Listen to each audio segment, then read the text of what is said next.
So you're a videographer looking for tips, tricks, and advice on how to make your interviews better. You've come to the right place.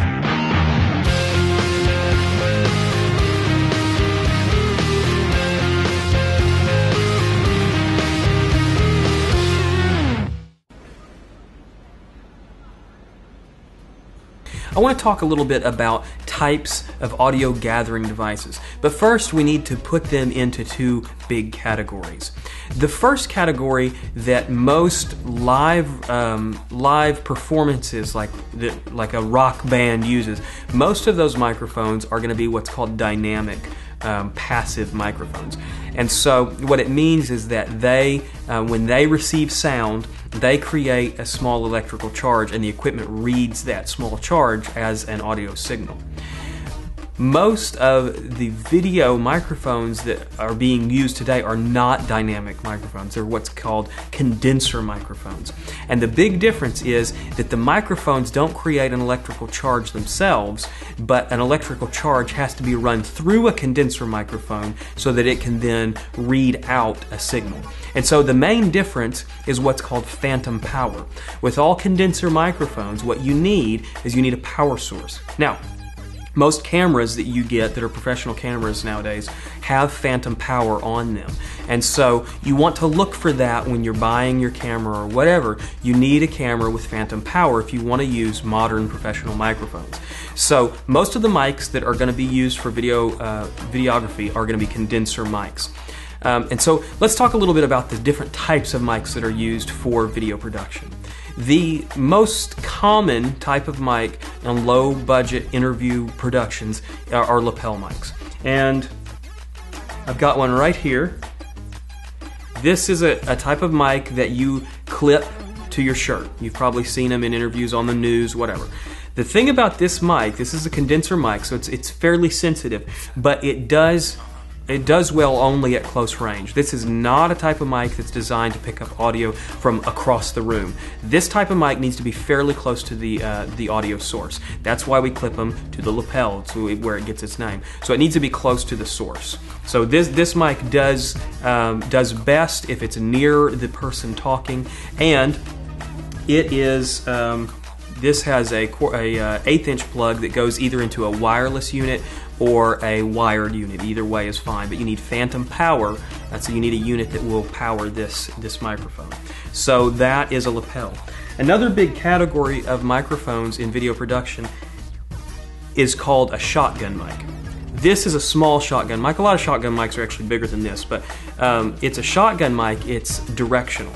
So if you take off the cap on it, you'll see that it's got a capsule, an elongated capsule on it. And what this does is it allows audio to be gathered directionally. So audio that comes in from this direction does not get captured the same volume that audio comes in if audio comes in from this direction. So this is really good either on your camera because you point it in the direction that you want to record audio in, or as a recording microphone for an interview. They do better than the lapel mics do at a distance, but they still need to be fairly close. Because here's the rule. Proximity is prime. The closer you get your mic to the audio source, the better the audio is going to be. The reason for this is that audio propagates in a spherical pattern. If I'm speaking this way, you can still hear back there, down there, up there, wherever. So the volume of my voice is divided not just by the linear distance, but by the spherical distance. And so what that means is that at about every time you double the distance from the audio source, you lose about 6 decibels of audio amplitude. And so what that just generally means, like I said before, is that you need to get your mic as close to the subject as possible without interfering with the shot. And that's why lapels are used so common, because you can have a lapel in a shot and often not notice it. Another thing that you need to know a little bit about is the difference between what's called an XLR or a mic cable and a non-balance cable. This is an XLR cable.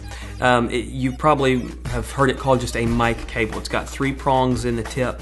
The value in this cable is that it's got the ability to be run at long distances. Now the way that works, it's a little complicated, but basically you only need 2 prongs to send a signal, but this has 3 in it.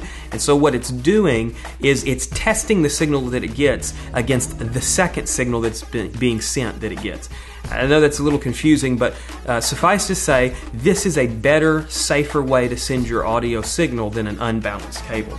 And so you can run really long mic cables and they keep a clean signal as long as the cable hasn't been compromised by, my cat used to chew these kind of cables, and so as long as it doesn't get compromised, these are really valuable to have mics and cameras that can use these. An unbalanced cable could look like a lot of different things, but this is an example of an unbalanced cable.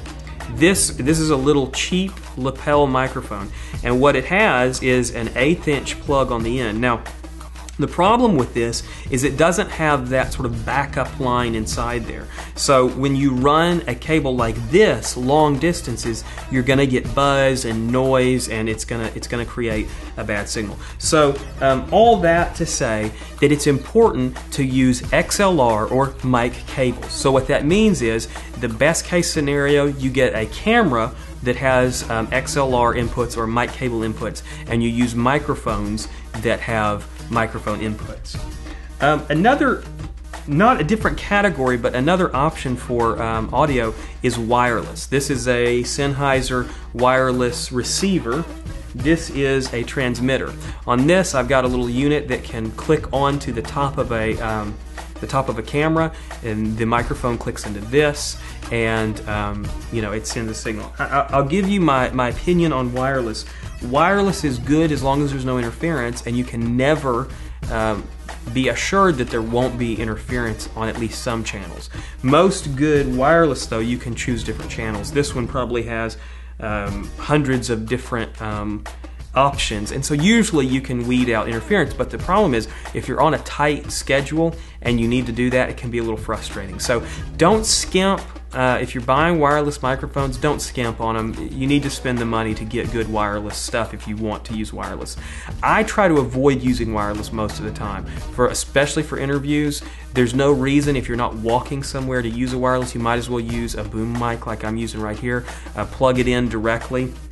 Anytime you can have your audio plugged in directly, you're gonna appreciate the simplicity of it. Another thing that I have, if I want to use a lapel mic, is a little unit. This is a little unit that I can plug my lapel mic into, and this has got phantom power in it. So you plug it in there. You plug your mic cable into this, and that will light up and it'll give you phantom power. This is called a Sennheiser MZA 900P. And the value of this is that you can use your wireless style lapel mics, but you don't have to use the wireless units. You can wire it up directly. I will say I do get a little bit of noise with this. There's a little bit of buzz on this, so I don't use it very often, but it's really handy to use if you ever need it. So that's a valuable thing to have. And finally, on devices that I generally carry around with me, this is a little audio capture unit. This is a Zoom H1. I haven't had it real long. Audio quality seems pretty good, but the value in this is that you can put it close to a audio source and then walk away from it, and then you can sync your audio later. You don't have to worry about radio interference and stuff like that. If you're shooting on an SLR, this will be your friend, because this is the kind of thing you need to use, because you can put it near the subject for the interview, and then your camera doesn't have to be tethered to it. I think I paid $100 for that, so it's been worth it so far. So those are the types of devices generally being used on lower budget or medium budget interview productions. So you may want to do a little research and see what seems to fit your budget and your workflow, but I'd be happy to field questions on any of those, so leave those in the comment box.